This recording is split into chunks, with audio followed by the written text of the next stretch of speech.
Bienvenue dans mes réflexions. Il serait pertinent de réaliser des films dont les images auraient de multiples rapports hauteur sur largeur. Voici un cadre d'une valeur de 1,33, c'est-à-dire qu'il est 1,33 fois plus large que haut. C'est la valeur de cadre des écrans de télévision 4/3.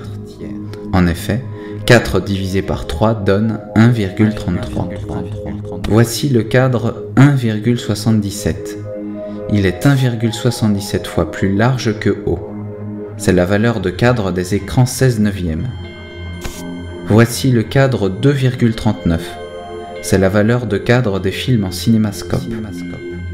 Lorsqu'une image est plus haute que large, sa valeur de cadre se présente sous forme de fraction.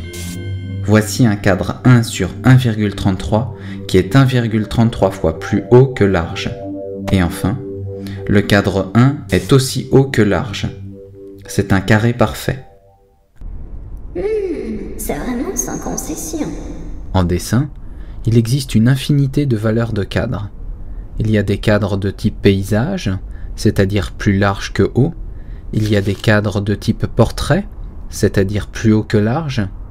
Il y a aussi, plus rares, des ronds, des ovales, diverses formes géométriques, des cadres de forme concrète, comme un cœur, un mouton, un rouleau de scotch. Je suis allé au centre Pompidou et au musée Picasso à Paris. Là-bas, j'ai compté le nombre de cadres de type portrait et de type paysage. Pour chacun de ces deux musées, j'ai dénombré à très peu de choses près 2 fois plus de cadres de type portrait que de cadres de type paysage. Il est amusant de voir que Picasso et les dessinateurs exposés au centre Pompidou, qui avaient le choix de leur cadre, ont pour la majorité de leurs tableaux choisi un cadre de type portrait, qui est très rare au cinéma. Dans la photo, la peinture, la bande dessinée et plein d'autres représentations visuelles, le cadre n'est pas formaté et peut prendre plein de valeurs et de formes différentes. Retirer à l'auteur d'une image le choix de sa valeur de cadre, c'est limiter son espace de création. Il me semble pertinent de projeter les films sur des écrans carrés. Ainsi, à l'intérieur de cet écran, les images peuvent adopter diverses valeurs de cadre sans que la largeur soit favorisée par rapport à la hauteur. Quand même, un film avec plein de valeurs de cadre, ça doit manquer d'homogénéité, ça doit être gênant. Pas du tout, je t'assure que c'est pas gênant, j'ai fait l'expérience, et j'ai même envie de dire, vive l'hétérogénéité. Si tu veux, en tout cas, c'est peut-être pertinent d'utiliser différentes valeurs de cadre pour la photo ou le dessin, où l'image est statique, mais c'est pas pareil pour le cinéma, où l'image est en mouvement. Ça change absolument rien. Bah si, au cinéma on raconte quelque chose, c'est pas pareil. En photo ou en dessin aussi on raconte quelque chose. Ton argument ne tient pas debout. Bon, ça marche peut-être pour les plans fixes, mais pas lorsqu'il y a un mouvement de caméra. Si, ça marche exactement de la même façon. Tu m'énerves à me contredire sans arrêt.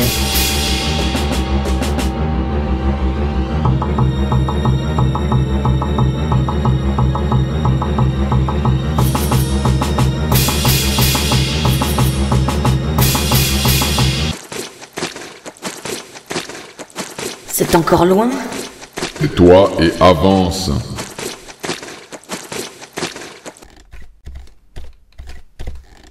C'est encore loin? Tais-toi et grimpe.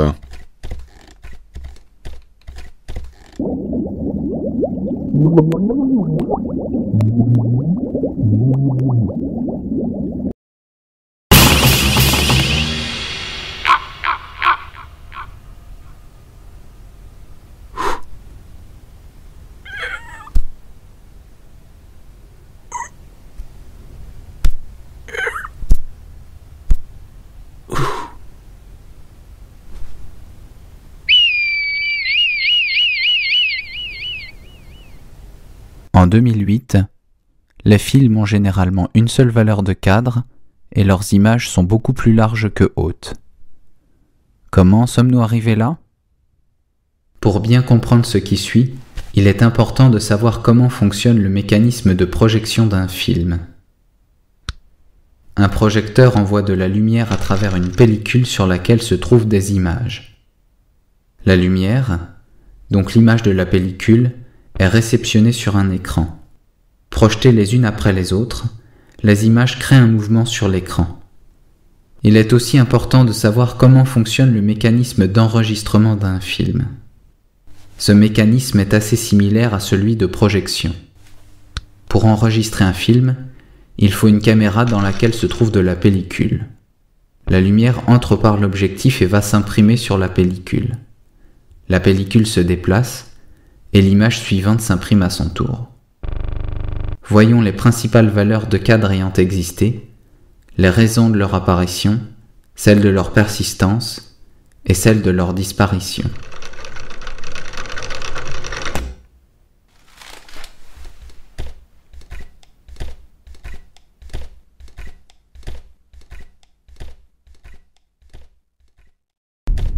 L'évolution du cinéma est compliquée. Pour ce film, j'ai effectué quelques simplifications. J'espère qu'elles ne dérangeront pas les puristes. En 1895, les frères Lumière fixent le format de la pellicule 35 mm. La valeur de cadre est alors de 4/3, c'est-à-dire 1,33. En 2008, c'est toujours la pellicule la plus utilisée, aussi bien pour tourner des films que pour les projeter en salle. La pellicule 35 mm est une pellicule de 35 mm de large. Lors de sa création, le défilement vertical est adopté, et non le défilement horizontal.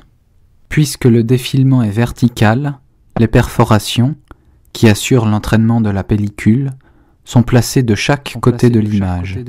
Pour l'image, tout l'espace disponible restant est utilisé, c'est-à-dire 18 mm pour la hauteur, ce qui correspond à l'espacement entre 4 perforations, et 24 mm pour la largeur, ce qui correspond à l'espacement entre les 2 rangées de perforations. Ainsi, l'image a une valeur de cadre de 24/18, soit 4/3, soit 1,33. En 1926, Henri Chrétien invente l'hypergonard.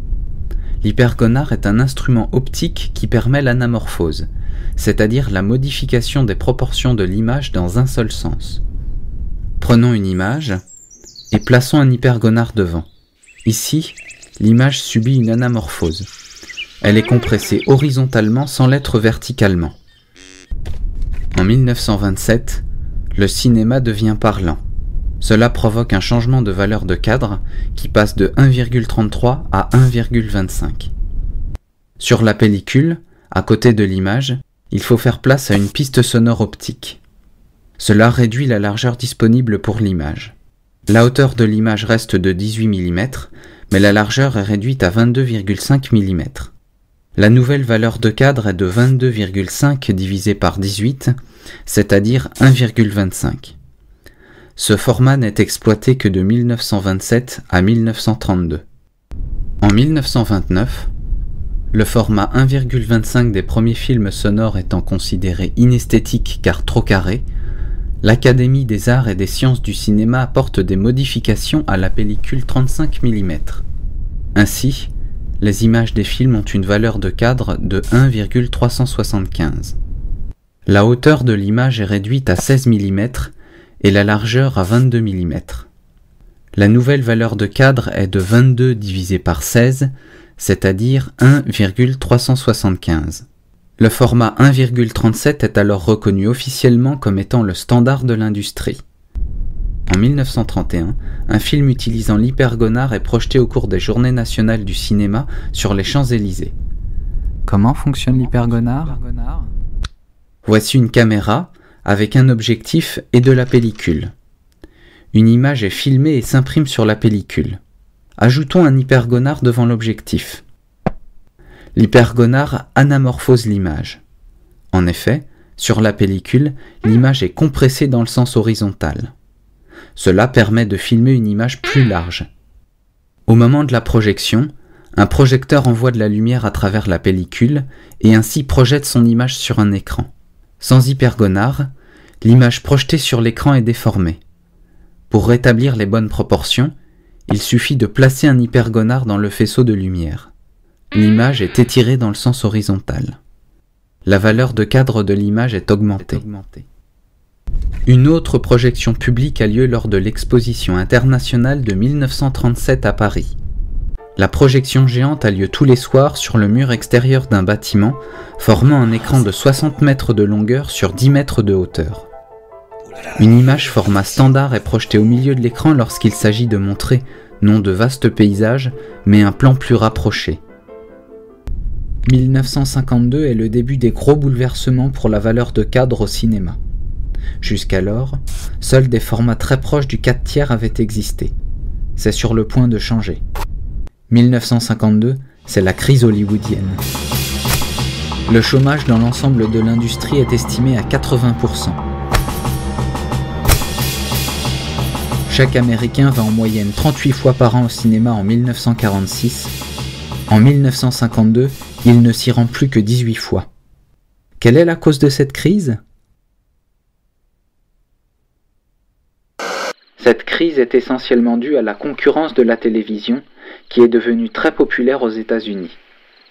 Le format d'image de la télévision est très proche du format d'image du cinéma de l'époque. Elle s'en inspire pour définir ses propres standards.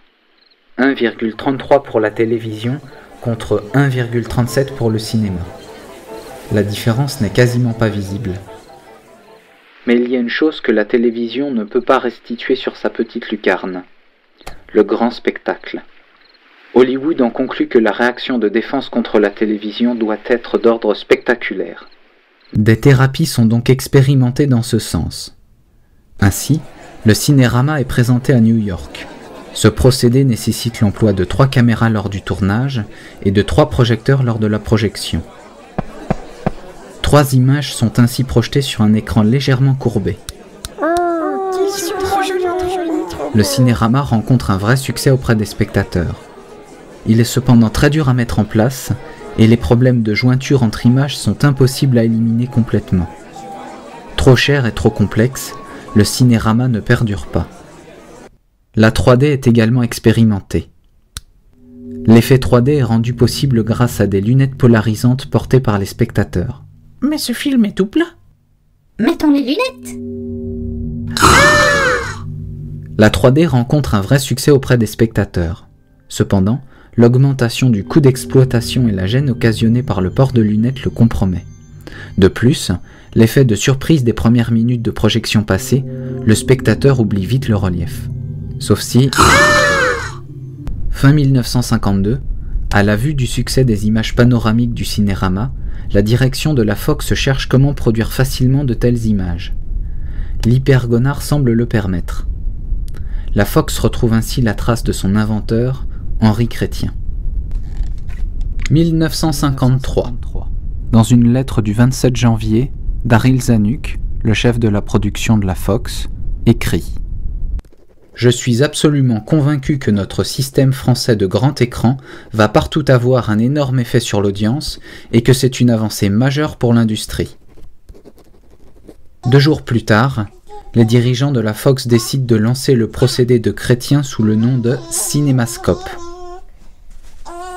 La valeur de cadre d'une image d'un film en cinémascope est alors de 2,55. En 1953, aux États-Unis, 5 films sont faits en format dit très large. En 1954, environ une quarantaine. Et en 1955, plus de 100. Le cinémascope obtient un grand succès.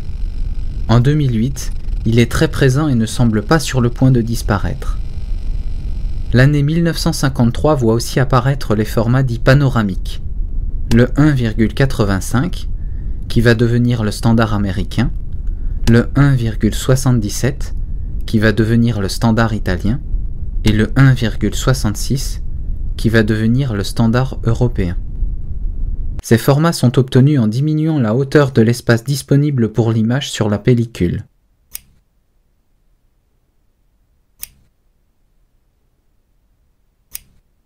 Cette solution est critiquée par Henri Chrétien car elle implique une diminution de la surface du négatif et donc une diminution de la qualité de l'image à la projection. C'est ainsi que le 1,37 disparaît quasiment du cinéma. C'est ainsi que le format d'image du cinéma et de la télévision diverge. 2008. La bataille des formats larges des années 1950 a eu un résultat incontestable. Quasiment plus aucun film actuel pour le cinéma n'est projeté dans le rapport 1,33 ou 1,37 qui avait régné en maître pendant plus d'un demi-siècle. J'ai dénombré le nombre de films de chaque format dans un cinéma non loin de chez moi. En cette semaine du 5 au 11 mars 2008, 16 films sont projetés. Parmi eux, 11 films en cinémascope, qui en 2008 a une valeur de 2,39, 5 films en 1,85. Le standard européen de 1,66 est en effet en train de disparaître en faveur du standard américain, le 1,85. Le standard italien de 1,77 a complètement disparu du cinéma. Les formats très allongés, comme le cinémascope, furent un moment en recul du fait des problèmes posés par leur diffusion télévisuelle. Les grandes bandes noires, au-dessus et en dessous de l'image, gênaient les spectateurs. Aujourd'hui, c'est la télévision elle-même qui adopte un format allongé de compromis, le 16/9 ou 1,77. En conclusion,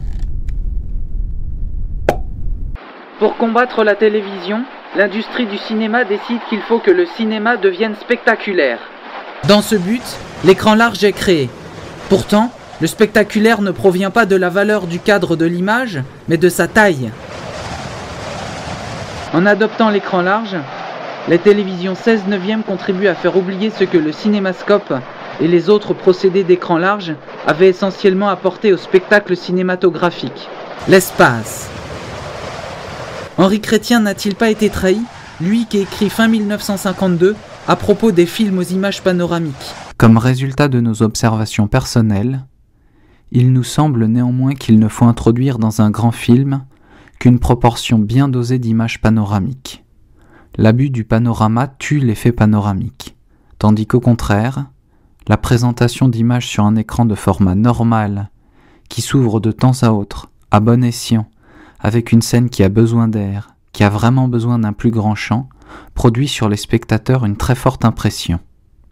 Il me semble pertinent d'aller plus loin dans l'idée exprimée par Henri Chrétien, c'est-à-dire d'introduire de multiples valeurs de cadre dans un film. Aujourd'hui, la technique permet de faire cela très facilement.